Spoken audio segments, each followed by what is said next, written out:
자존감에 있는 리더만이 근원을 위임한다. 근원 위임의 법칙. 아마 헨리 포드를 모르는 사람은 별로 없을 것이다. 자동차 산업의 혁명을 일으킨 혁신가이자 미국 기업의 전설 같은 인물이다. 1903년 그는 미국의 평범한 근로자들도 자동차를 구입할 수 있게 한다는 신념으로 포드 자동차를 공동 설립했다.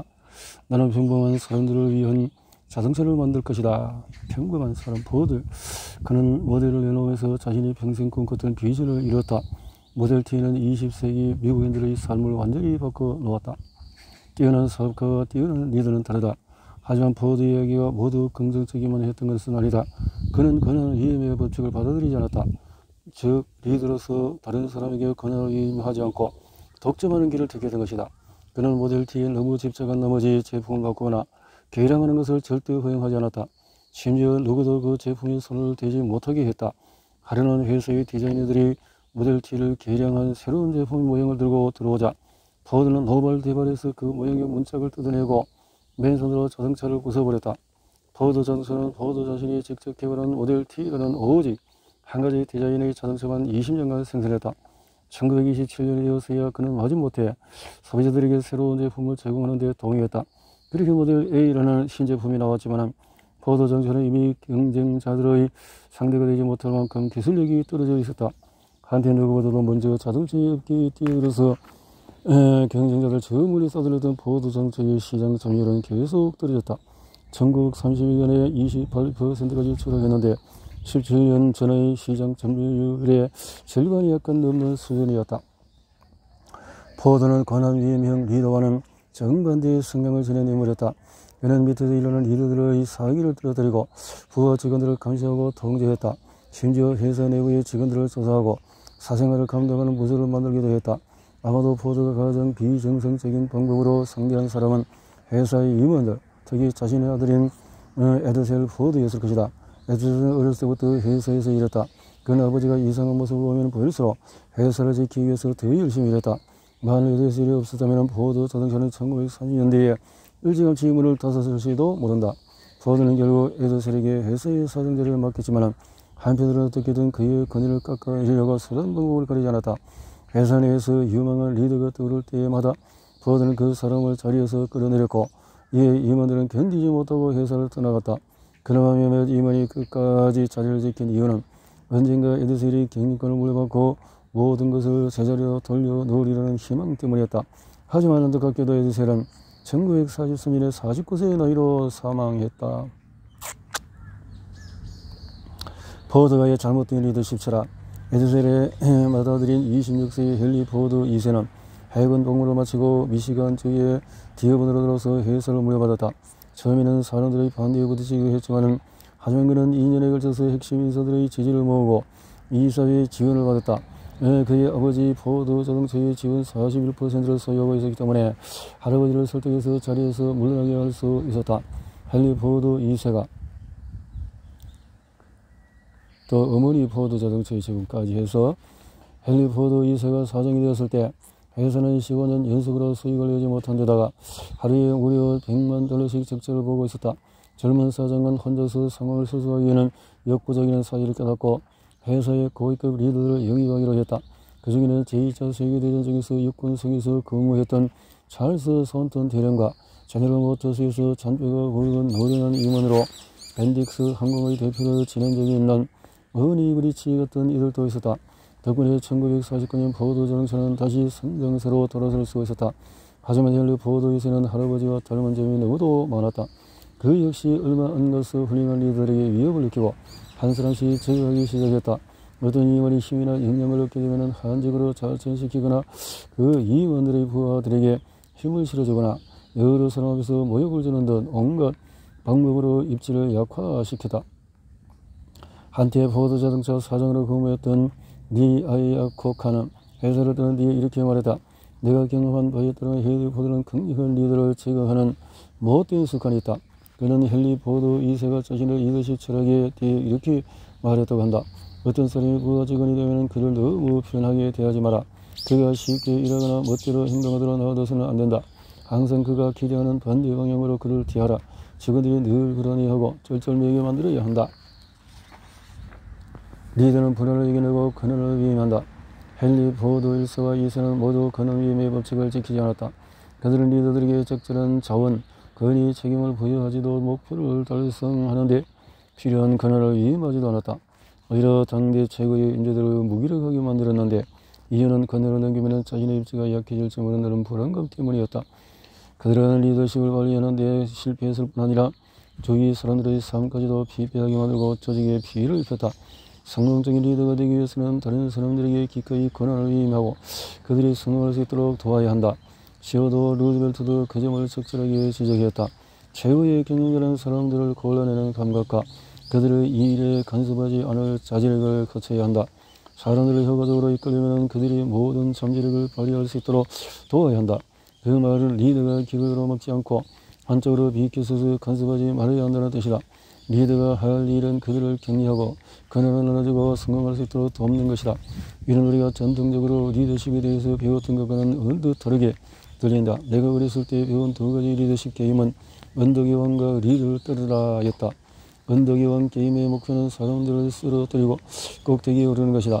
리더를 따르라 게임에서 리더가 남들을 따라할 수 없는 일을 해야만 승리할 수 있다.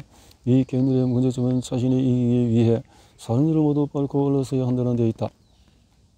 그 바탕에 깔린 정서는 불안감과 권력력으로 리더를 양성하는 정신과는 상반된 마음가짐이다. 나는 모든 사람에게 권력을 얻고 지키고자 하는 본능적인 욕구가 있다고 믿는다. 누구는 부자가 되기 위해서 누구는 사람들을 통제하고 원하는 것을 얻기 위해서 권력을 탐한다. 물론 세상에 좋은 일을 하기 위해서 권력을 원한다고 말하는 사람도 있다. 하지만 그들의 권력을 지킬 목적으로 남들을 이용하거나 나쁜 행위를 정당화한다면 어떤 식으로 합리화해도 결국은 세상에 해로운 일을 하는 것이다.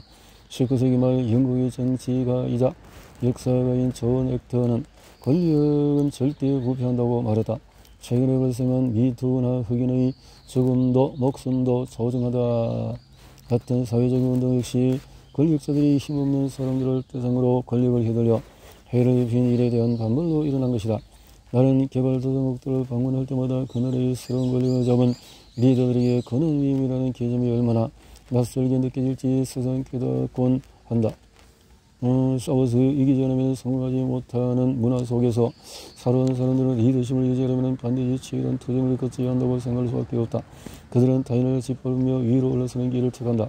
하지만 그런 행동은 결핍이라는 사고방식에 기반을 두고 있다. 당신이 소유한 권력 일부를 남에게 넘겨도 아직 남아있는 권력은 충분하다.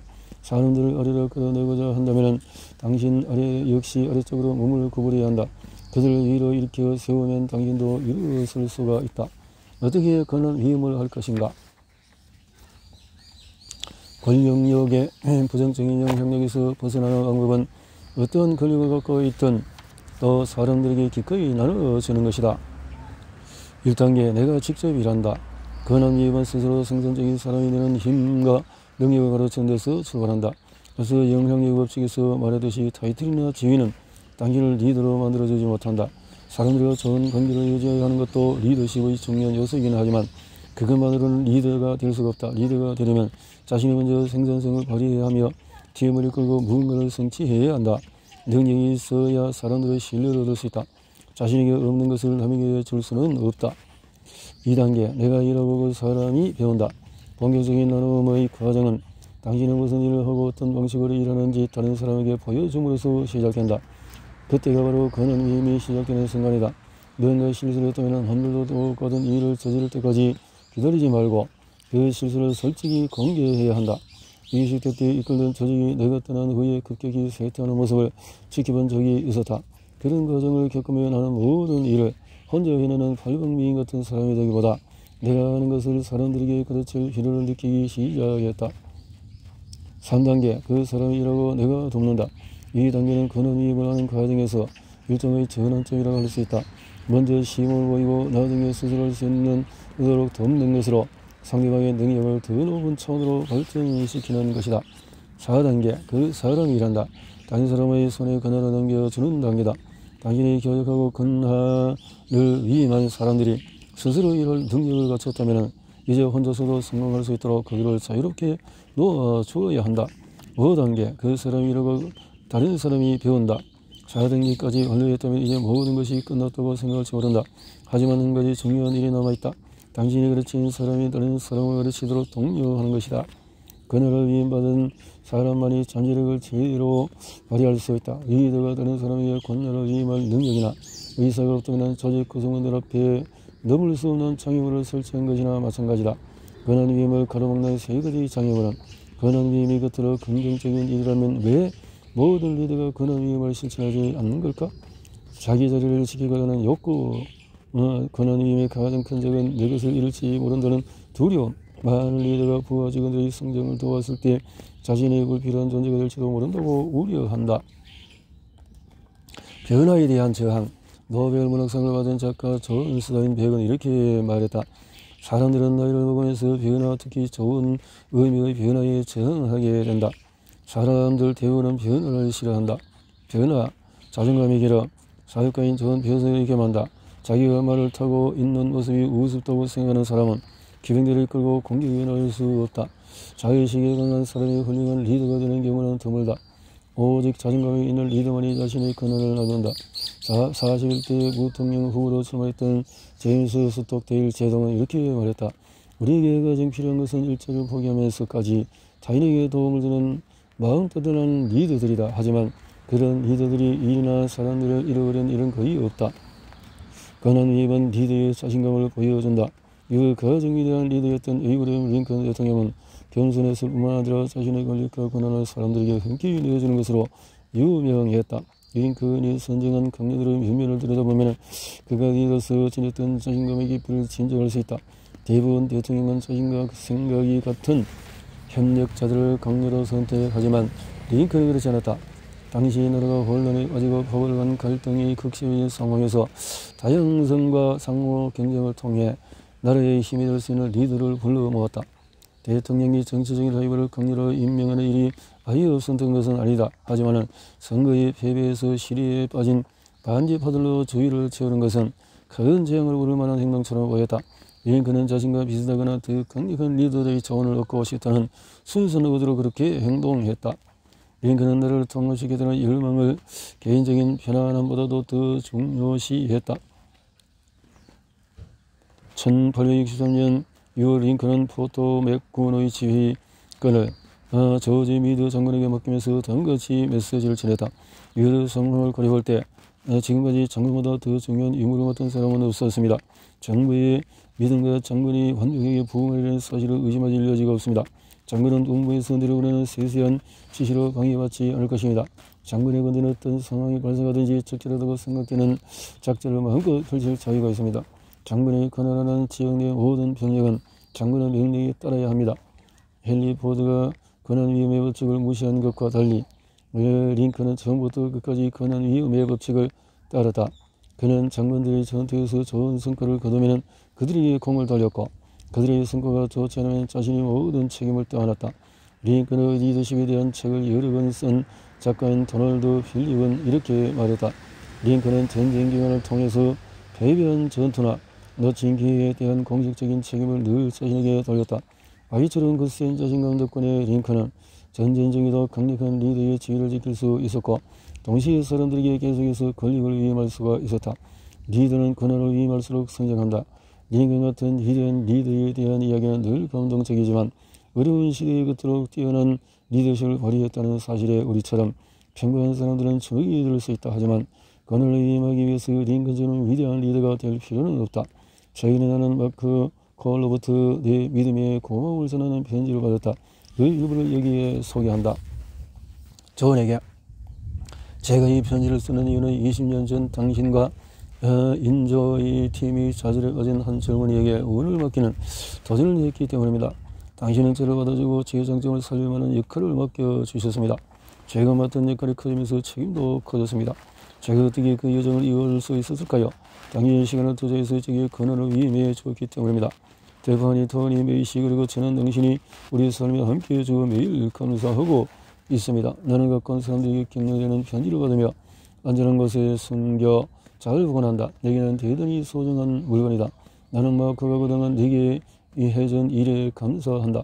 권한 위임은 권한을 위임받은 당사자뿐만 아니라 위임하는 리더 입장에서도 매우 강력한 힘을 발휘한다. 다른 사람을 성장시키면 나도 함께 성장한다. 마크는 너를 더 나은 사람으로 만들어 주었다. 내가 혼자서 하지 못하는 일을 이룰 수 있도록 도왔을 뿐만 아니라 그 과정에서 나를 더 나은 리더로 성장시키기 때문이다. 그는 위임의 법칙이 발휘하는 힘이다.